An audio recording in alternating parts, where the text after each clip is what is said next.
Hey y'all, this is AL Thick Madame, and this is the recap review for Greenleaf. So a lot happened in this episode. I presume a lot is gonna happen in every episode, and like every time it goes off, we get a little preview, and I'm just like, oh my gosh, I'm so excited for next week.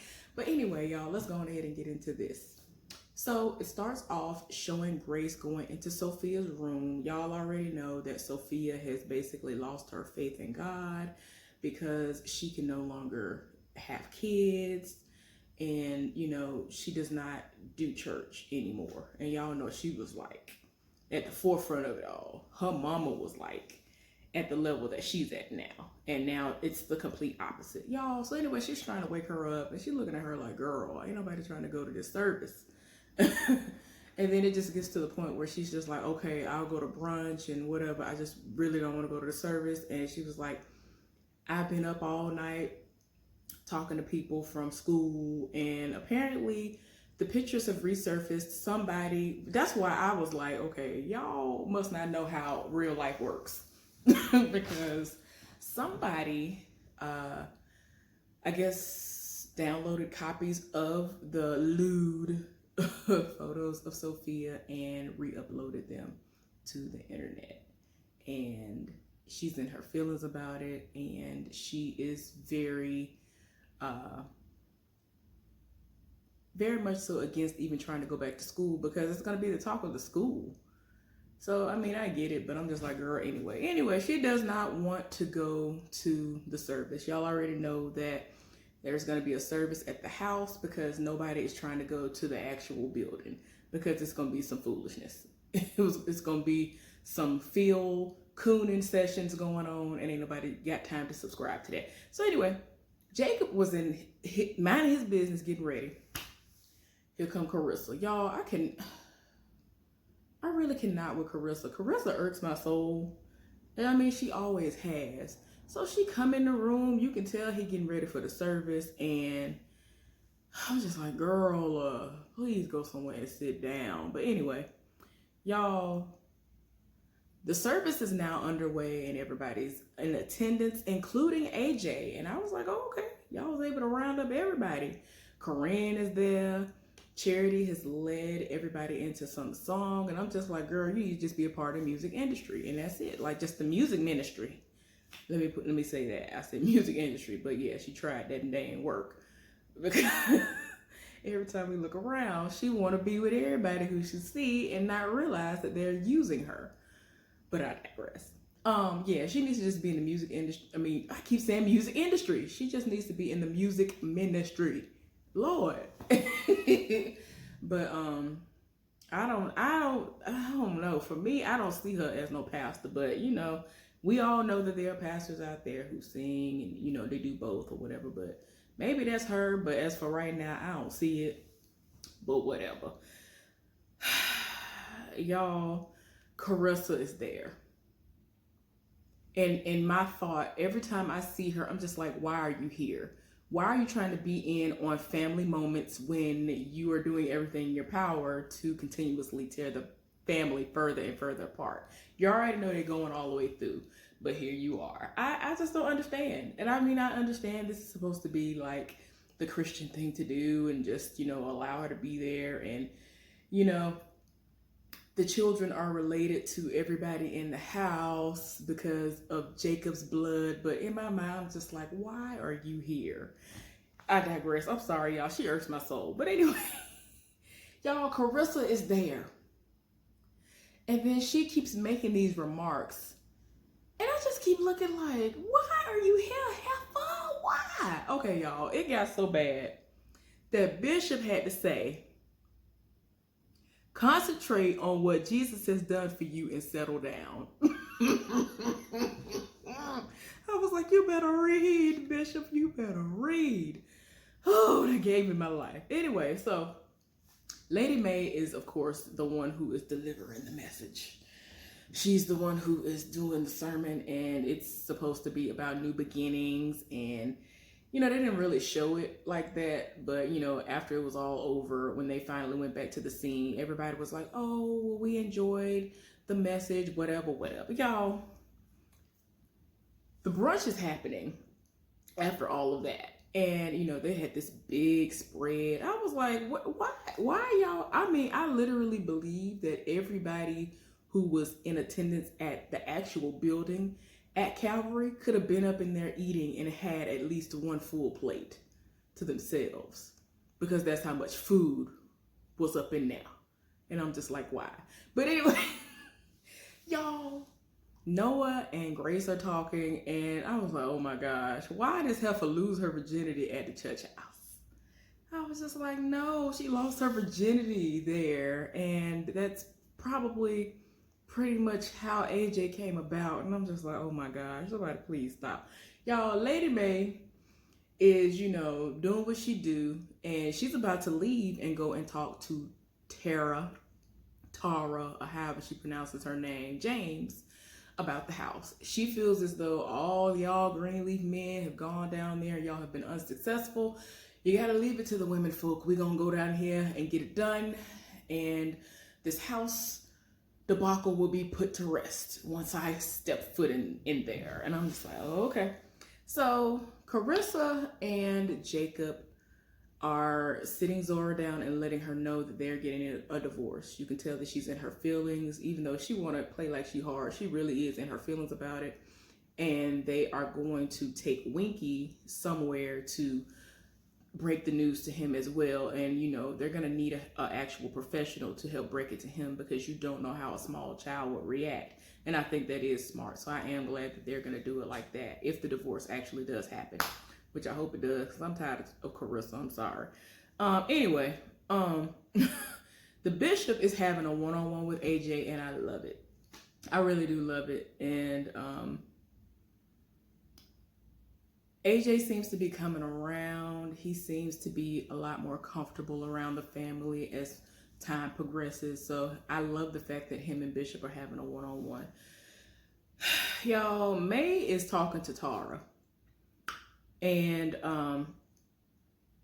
at first she's really trying to convince her of, you know, how she needs to just back off of that, and that's their house, and why does she feel like she's just entitled to this? And she was just like, look, I feel as though I can use it as a shelter. I can feed people. People can seek refuge here. I just really see big things for this house. And it's like Lady Mae has this awakening. She has this moment as if God was speaking to her and kind of like tapping her on the shoulder, like, see, you asked me for something and I'm giving you what you asked me for. Now, she actually did have a moment where she was asking God to reveal to her something, which is that message that she tried to, you know, do this morning, and it was new beginnings. And she was like, God has a sense of humor, because I just asked him for new beginnings. Like, this literally just was a turnaround less than a couple of hours ago.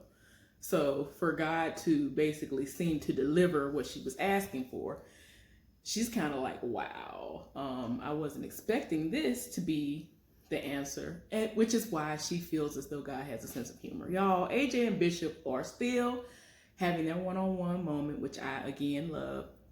And they go out into like this area, a shed, if you will, and there's this big box.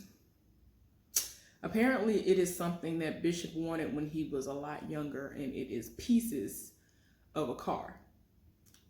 He used to tell his daddy that he always wanted this certain car. And, you know, his daddy was like, pray and ask God for it, you'll get it. You never be, you know, you never know what can happen. You got to pray. And so he prayed. His daddy came to him one day. He was like, you know that prayer that you prayed? It seems as though God has answered your prayer. So he went and looked, and there were like thousands of pieces to the car. But the message that his father was conveying is that you have to work for what you want, which translates to faith without works is dead. So he prayed and believed he was going to get this item, and he got it, but it just wasn't in the form that he was expecting at all. So yeah, it eventually got boxed up and put away, and like he was just kind of mad about it, and he never got to get that car because it wasn't just delivered to him as something that he could just put a key into the ignition and drive off in.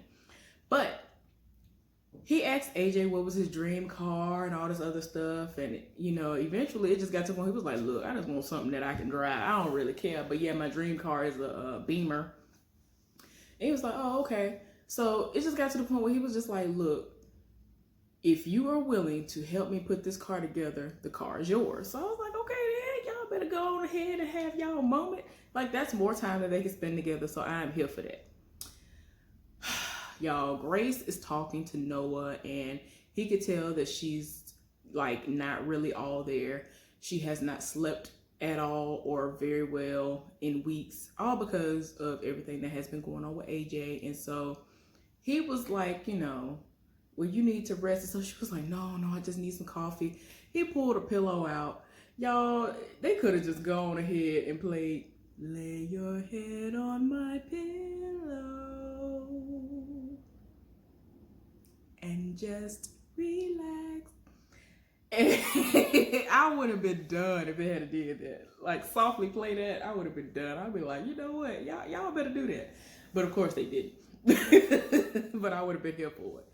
But he ended up telling her, lay your head down. At first she was like, no. Eventually she did lay down and, took a nap for an hour.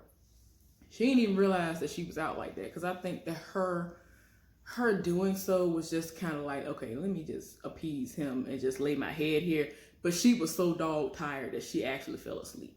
Anyway, Connie is about to leave. Corinne is about to leave to go get her grandmama because her grandmama is like traumatized at this point. She is kind of hysterical and just about to go off the deep end because Phil and Judy done did the most. Service is barely over. They done already got the bulldozers out front. Phil and Judy are outside in hard hats taking selfies. Why? I'm tired. I was like, y'all really doing the most. So I think what Connie Sykes, I think it's her grandmama. She in her feelings. Y'all know the deaconess is tied in her spirit. And I mean, I'm like, girl, all of this stuff has gone on. You already have seen the writing on the wall, but you still want to try to act like you're on board because you're a board member and you feel as though you're getting things that you wanted long before Harmony and Hope came along. Y'all, I'm tired, whatever. So,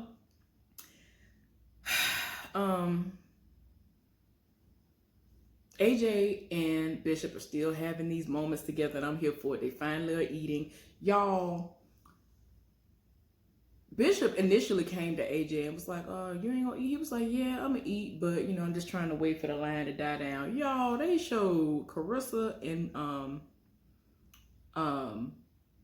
Jacob getting into a full-blown argument because Jacob sat up there and told Winky that he could have something to eat that he's actually allergic to.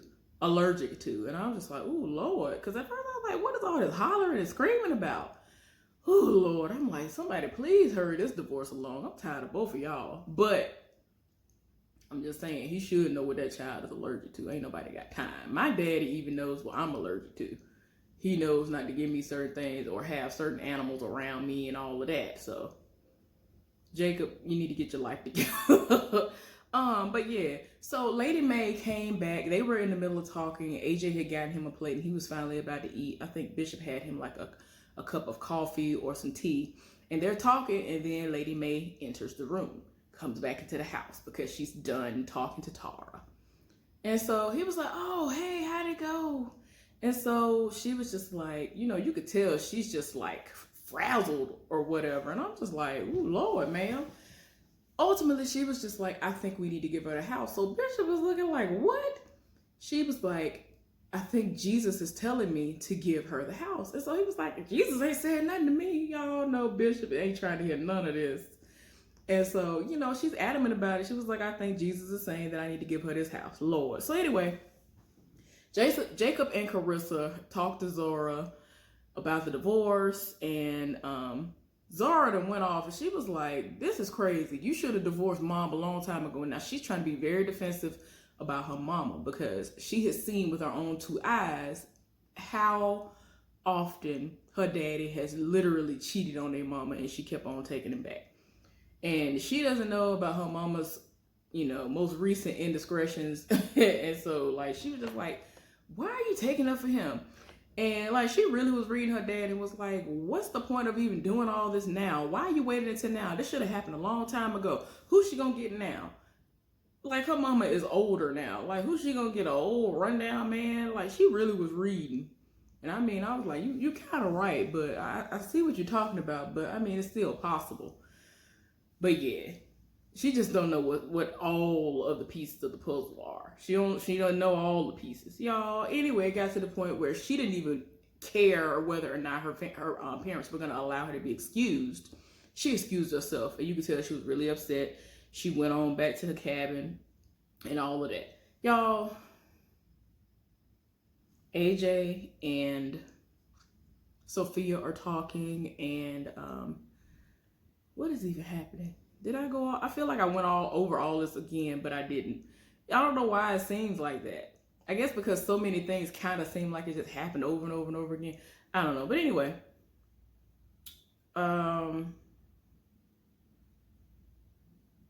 Charity ended up calling Phil's daddy. Like, she is like done.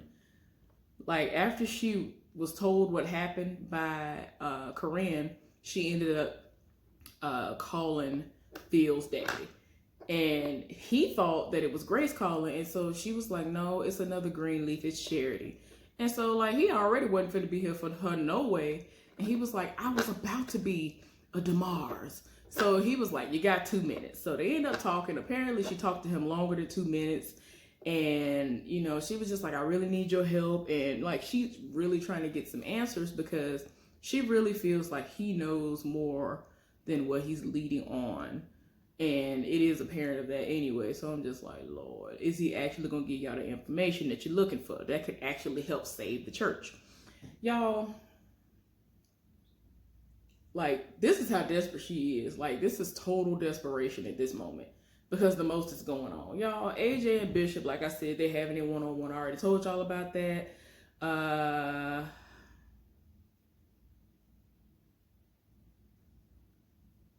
Okay.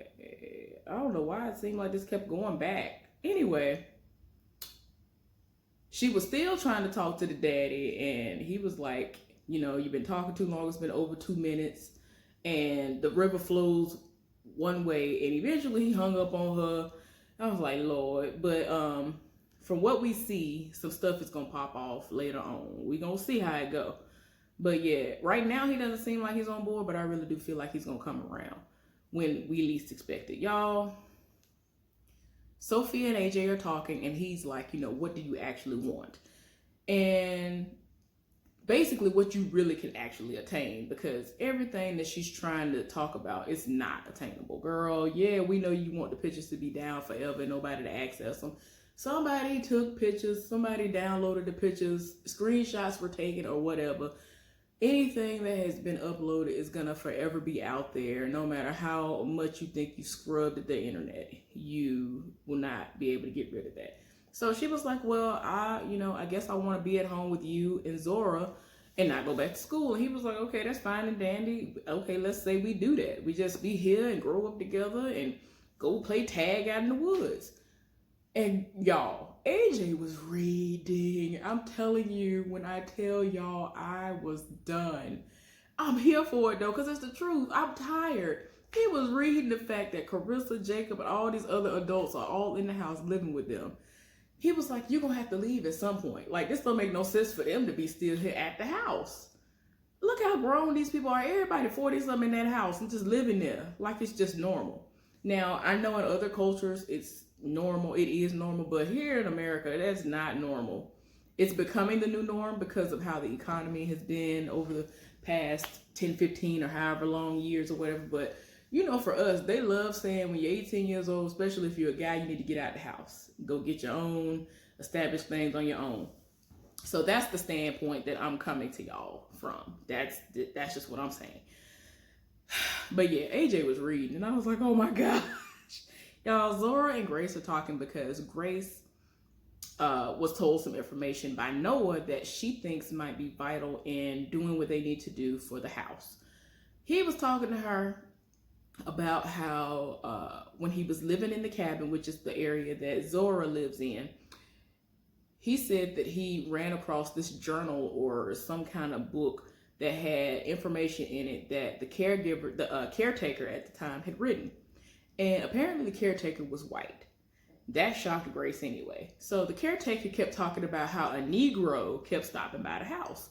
And you are easily able to infer that the Negro that they were talking about was Daryl James, who of course is Basie Skanks, Tara, and Latoya Luckett's character. I don't know what, Rochelle, I couldn't think of her name at first.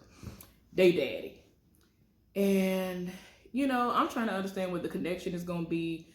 Was he stopping by because he was a child of theirs? Was he stopping by because he was trying to blackmail him? Like, what was going on as to why he was stopping by? I guess we're going to eventually get down to that before the end of the season. I hope so, because I need answers. Y'all. But, yeah. She ends up telling her, well, yeah, there was whatever all the old stuff was that was in here when I first moved in, I had it packed away in this little box and it's up under the bed. So she told her, well, I'll be here for you or whatever, anytime you want to talk, because she is her aunt. And, you know, she could tell that she was upset. Zora actually was crying because of the divorce and all this other stuff. But, you know, Grace was more concerned with that, you know, information. So she went on ahead and tiptoed on into the bedroom to go up under the bed and get the ledger. There was a ledger, y'all. It had all this stuff in it. It had a sketch of the house. It had a sketch of the grounds. And there was some, you know, writing in there. And they're going to get into detail, I guess, next week as far as what the writing was, because I couldn't tell what was all said in the ledger. Y'all, Bishop and May are in a full-blown argument in their room because he is dead set against believing that the house is supposed to go to them. And so she was like, I don't want to hear it. I believe that God spoke to me and the house is supposed to go to them. Y'all, it just gets to a point where Grace and Bishop talked, and, you know, Grace could tell that the situation was very, very grave. And so she was like, how much money do you need? And Bishop was like, how much money do you got? Because I guess they're going to try to pay the heifer off. And May finds out about this. This makes her even more furious because this is money that has been received because of May's indiscretions. If I'm not mistaken, all the stuff that happened leading up to the death of her biological father, money was left to her. She already had some money before that, but then she ended up inheriting more money because her daddy passed away and left AJ and him. I mean, not AJ, Aaron. Is that his name? Her brother. Aaron and her money. So, you know, Grace is really at the point where she's willing to do whatever she needs to do in order to help save her family in the church and whatever else that needs saving in it. So, yeah, y'all. They had a full-blown argument about that. It gets to the point where Charity actually walks in and was like, look, do y'all want to go and say goodbye to the church? You know what I'm saying? Because this is going to be the last time we see it, possibly. I just want to know if y'all want to see the church one last time. And so they kind of stopped arguing and all of that. Y'all, this is a lie. Why does Charity still have a copy of the key to the church? What we not finna do is that all that better be confiscated, and if you come on the premises, you will be arrested or something. I'm sorry.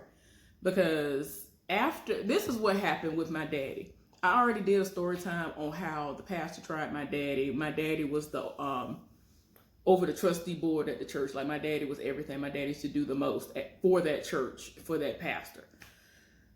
When my daddy did what he did as far as relinquishing everything and was like, I'm done with this church, he turned over all keys, all copies, all of that. My daddy, if he walks into that church, it will be because a funeral is happening or because a wedding is happening, and not because he is going to take a key out and unlock the door and put in a passcode for the actual alarm system. So I'm just like, this is a lie. Like, what we not finna do is just walk up in the church because you still got a key. And even Grace and them was like, oh, I can't believe you had a copy of the key. Girl, lies. This is a lie. Anyway, so they're walking around the church looking at all the rooms and reminiscing. And then, of course, they eventually go into the sanctuary and the pulpit and all the other stuff. Bishop is making a speech. Y'all, again, why is Carissa there? I don't understand. I'm just like, girl, You one of them people that want to start mess, but then you want to be in on every little detail of everything that's going on when you are like doing the most. Why are you here? Why are you here? Anyway, she in there and I'm just like, ma'am, why are you here? So anyway, the bishop is, remembering the first baptism that happened at the church, which was a 92-year-old woman. He ended up baptizing her. She came up out of the water feeling renewed and all the other stuff. Like, that was a very defining moment. For that woman to have gotten up in age like that and hadn't been saved or baptized or whatever the situation might have been, that was like, it was like, wow. I mean, it can be too late. You can't say it's never too late, but she was lucky. Like, let's just put it like that. I'm just saying. If you're a believer, then she did what she did. I mean, in all honesty, we can't go back and forth on that too, because some people feel like you don't even have to get physically baptized. You know what I'm saying? So I don't even want to go into that discussion. I'm not going to dispute it if that were a discussion that was brought up. So I'm just saying. But yeah, it was crazy. They were having a moment and then they joined hands and I was just like, Carissa, why are you here? Anyway, Bishop said within his speech while he was there that he's been a liar for all these years. And so everybody looking like, what you talking about? What you mean you've been a liar for all these years? So he's one of those people where he will say, I only serve you, God. I only serve you. But then he confessed that he actually serves May as well, which, anybody who believes in love and all that stuff, you understand and see what he means when he says that. So that's what that is. And so, he's asked for forgiveness for that, but he of course serves May too in his own way. Y'all, May and Bishop came back to see Tara. Tara comes to the door and who's there? Rochelle, the sister. And I'm just like, oh, the stupidity. And so like she walks out of the door and like she summons somebody to come over that's in like a Cadillac truck or whatever that is. Y'all know what the truck is. This is my thing. This is what I don't understand about the sister. Tara, however you say your name. You made a point to say that, earlier in this episode, she made a point to say that she never stays anywhere for too long because she basically can never keep up with the rent and all this other stuff. Girl, your sister and your brother, they stayed doing all of these illegal activities, bringing money in, hand over fist. You sitting up here doing all this dirty work, all this leg work or whatever for them, and you want to call them every time somebody come by and doing all of this work for them. Why haven't you been broken off some money? Because you should not have to sit up there and have to go from place to place trying to figure out how you're going to be able to have these buildings in order to serve the people. I just need to understand that. Y'all help me understand because I don't get it. Anyway, this was the end of the episode and we're going to see what happens next week. Hopefully y'all enjoyed this recap review. I'll see y'all later. Bye.